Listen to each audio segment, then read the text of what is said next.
Hello and welcome to 30 Days to Learn Photoshop. This is Day 6, Introduction to Layers. I'm Ben Gribbin, and in today's lesson we are aiming to learn what layers are and also why they're used in Photoshop. So let's switch to Photoshop. And you can see we've got a graphic open, and we're going to discuss layers today. So what are layers? Well, you can do many things with one layer in Photoshop.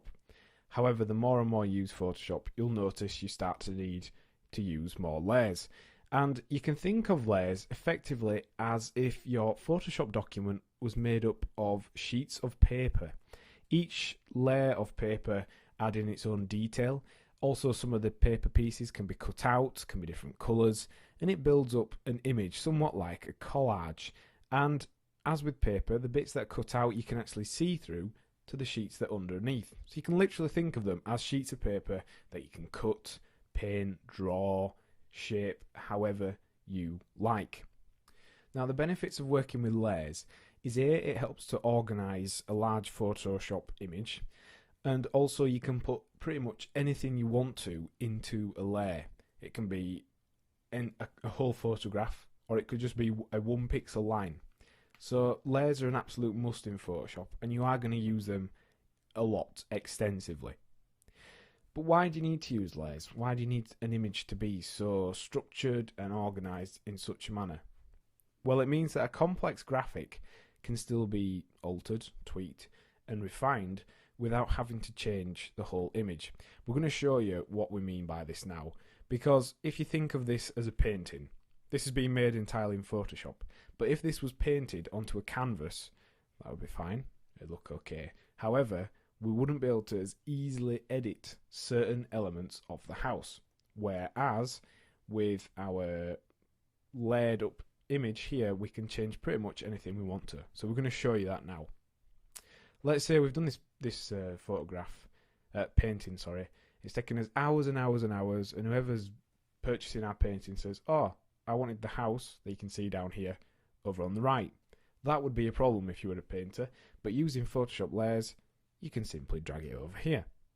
And you can resize it, you can reposition it, you can make it blurry, you can make it stand out more.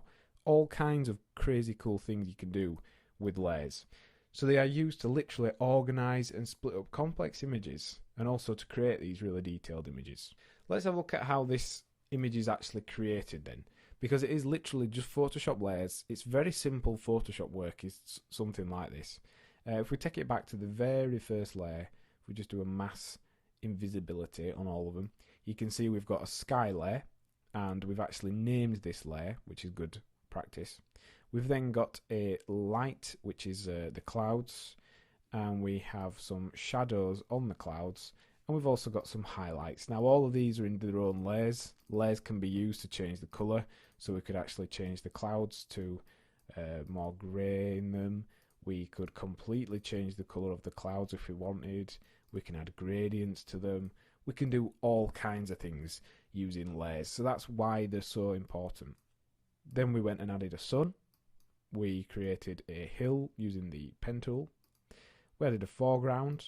We added some hill shading. We added some cloud highlights, some hillside shadow. Then the house, which we've just moved. The highlights again on the top of the hill. Stars, we can add stars if we wish. And here's something that we can do with Photoshop that you can certainly not do with an image. You can do mass color correction, you can tweak the levels and all kinds of things. So let's add in some more stars. But then if we press this layer here, we can turn it to nighttime, just like that. From that to that in about 3 seconds. So those are why we use layers. They are the way of building up complex graphics that are completely editable and tweakable and changeable. Let's take a look at another example. We bought this photograph from photojune.net, and it's a picture of a little toy car. And what we did was we used the lasso tool, as we've talked about in the toolbar walkthrough, to just very quickly draw around this image, and we included the reflection as well.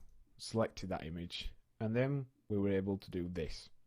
Copy it 4 times, resize it, we can change the colours, And then also all of these cars are on their very own layer. So for example, this car at the bottom's actually got some layers applied over the wheels to make the wheels stand out more than this car has. We've also changed the colour, obviously. But we can literally drag these cars around, move them around. We didn't do a very good job of cutting out the car, but if we would spend more time, we could cut the car right down to its exact shape. We could actually overlay the cars. For example, if we were to do something like that, if this car didn't have this white border here, we could stack the cars up. We can do all kinds of things, duplication, editing images, all from just this very simple graphic. So let's go back to our landscape picture. This is how a layers panel will look in the sidebar panel when you start to get more layers in. You get a scroll bar on the right and you're able to flick through all these different layers. Now to select a layer, to edit it, all you need to do is just click on it and that then chooses that layer. So that's something that you will need to remember. So what have we learned in today's lesson? Well, we looked at what layers are and why they're used. And your task for the lesson is to find a picture on the internet, and I want you to imagine how it would be made up of layers. So rather than doing it, just imagine how would you break that image up into layers. You would need to start with a background and work from there, somewhat similar to a painting. So break things down into layers, and it's going to help you just in your mind get the whole concepts of layering things up for use later in Photoshop. Next time on 30 Days to Learn Photoshop, we're going to cover working with layers. Thanks for listening.